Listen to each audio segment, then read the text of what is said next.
Welcome to TYT Sports. Everybody, Jason and JR Jackson, 2 weeks in a row. Mr. Jackson is back on the panel. You're like a regular now.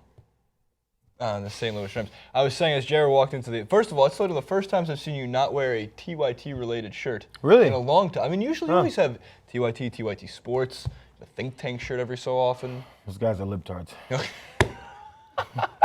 The vintage St. Louis Rams shirt. Anybody who's about 5 years old or younger will never have known that they were the St. Louis Rams. In case people wonder why, first off, Rams 14-2 Super Bowl champions, regular season record. First of all, for people who don't know, the reason I was born in L.A. I was a Rams fan at 4 years old, man. I loved them. Eric Dickerson was my favorite. And then I moved to St. Louis. They followed me to St. Louis. Their first practice in St. Louis was on my high school field. Was it really? Yeah.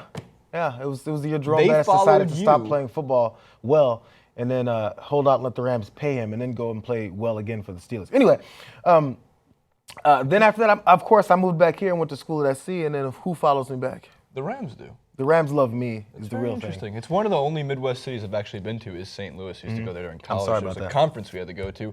I thought it's a really fun city. I mean, in terms of there's actually a lot to do. First of all, if you're a baseball fan, the Cardinals play there, which I know you hate the Cardinals, but they have a great stadium. There's history.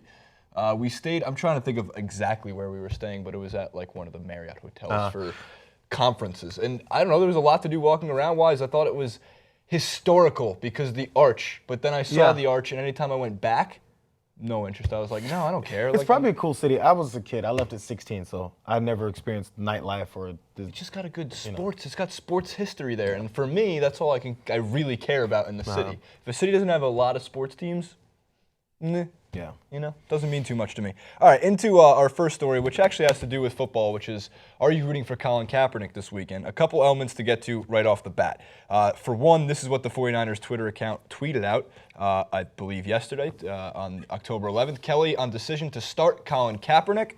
Quote, we need to improve on the offensive side of the ball, and this is the decision we've made. Chip Kelly's exact words as to why they are starting Colin Kaepernick over the supremely elite and talented Blaine Gabbert, and the other option, equally eliter than Joe Flacco, Christian Ponder. Here's Chip Kelly's words. This is element number 2 on Chip Kelly. Kelly's quote was, it's got nothing to do with his contract. It is a football decision. Thank you, Mr. Kelly. Funny how that works. For a lot of purists, there's purists of sports in every sport, of course. So then I'm tired of contracts coming up. I'm fine that we know how much guys make and everything, but it comes to a point where people start deciding that being the reason behind their fanfare or their disdain. Hey, is he playing football? Is he playing football well? Are you guys winning? Are there other reasons behind his wins or his losses? That's what we should be caring about. So it's a football decision. We should be like, oh my God, I can't believe they're going to play this guy because, they have to pay him if he gets hurt, and who cares? That's not your problem. Let's stop worrying about that if you're not actually in the front office or if you're not that player who's worried about not getting hurt. Right. I think one of the most important points that was made in the entirety or throughout the entirety of this Colin Kaepernick taking a knee situation, right, was, I believe it was Colin Cowherd who said a long time ago, right at the beginning of this, if Colin Kaepernick gets cut or doesn't play, it's not because of his political beliefs. It's because of the finances, which is one of the things that CBS sports writer Will Brinson was writing about in terms of the 3 major reasons as to why this is probably happening. For one, the biggest reason, as you just alluded to, is the football reasons. For one, Chip Kelly probably wants a mobile quarterback, and there's really nothing to lose. We're not talking about replacing a top-tier playoff-winning quarterback. Right. We're talking about putting in a guy at one point who had a great defense under Jim Harbaugh, so he didn't have to do that much, but did run for 200 yards twice against the Packers in the playoffs, 400-plus yards on with his legs. This is somebody that, for at least Chip Kelly, it's worth the experiment. Is Colin Kaepernick a good quarterback? No. Can he possibly be better than Christian Ponder and Blaine Gabbert combined? Absolutely. We're talking about all 3 of these guys are backup quarterbacks, all of them. People forget that it's a team sport. So, they went to the Super Bowl. People forget that, too, somehow. So when one guy doesn't do well, you keep giving him a chance to try and make it form around things. I've been mentioning the Patriots a lot this season. They've gone through 3 quarterbacks, and they continue to win because the system is shaped to fit different guys in a certain way. And bringing in Chip Kelly, I thought this, maybe I was the only one, when he came in, I was like, oh, they want to bring in a guy who maybe fits with the way Kaepernick plays. So maybe that'll work out. Who knows? We're not saying he's Joe Montana, but maybe something will work for him. They can win some games. That's the idea here. You use what you have. Especially given the fact that Chip Kelly's team is decimated. I actually don't blame Chip Kelly for any of the 49ers' failures of the past 2 seasons. Obviously, so the fallout with Jim Harbaugh, once he left, that was obviously the end of that era. But they also had so many of those players retire. Oh, yeah. Get arrested. The plethora of problems that went on that had to do partly on the players themselves and others to do with just them retiring at young ages hit a team like no other. It hit them literally like a hurricane. So if this happened to any other team, if it happened to a New York Giants, a Los Angeles Rams, and 12 of their guys on defense, give or take, it wasn't that many, I don't think, all retired or got arrested in the offseason, had problems with injuries, then yes, your team would be decimated too. In this case, though, back to the Kaepernick thing, what I wanted, a lot of people keep saying, are you rooting for Kaepernick? I think what's going to happen from this is it's going to become more of a cultural thing. People are going to watch because they want to see what Colin Kaepernick does. And one of the funniest things about that is right before we started shooting this, one of our guys in the booth, Bartman, was talking about South Park, who's been making political commentary about the idea that people are going to watch what he does for the anthem and then leave the stadium. They had a joke about that watching one of the elementary school volleyball games.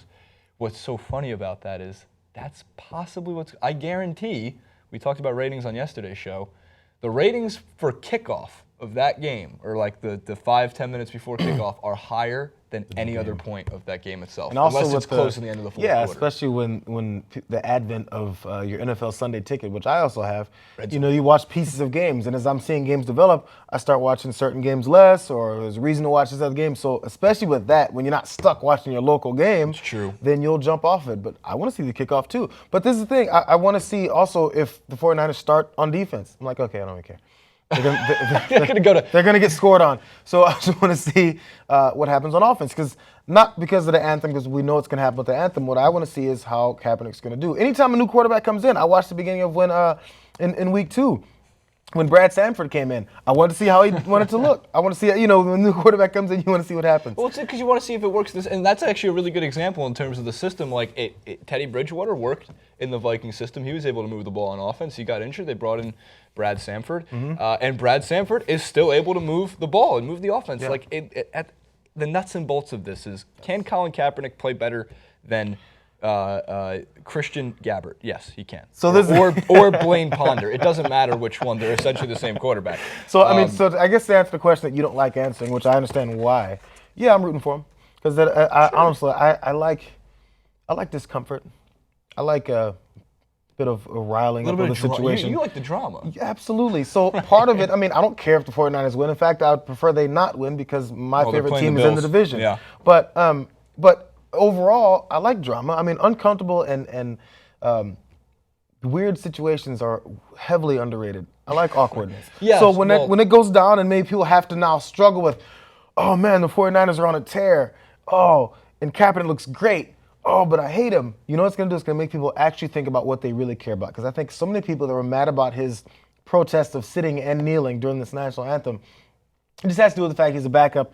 He's looked really bad lately. So if he starts looking good, especially for San Francisco fans, they have to look up and go, the ones who hate him for this have to stop and analyze themselves and say, but I like that he's winning, but I hate him. Do I actually care about this national anthem that I actually don't care about, but I'm saying I care about? Because that's what I believe they have an issue with, is finding someone to throw garbage on. Yes. But if he starts winning, oh boy, do they love him. I don't care about his afro anymore. Well, one of the things that I've always, as a fan, you're a fan of your sports teams, obviously, you're a diehard Trojan fan. These things happen in sports where a player gets signed or a player will start. In this case, it's Kaepernick. In the Cubs case yesterday, it was Aroldis Chapman.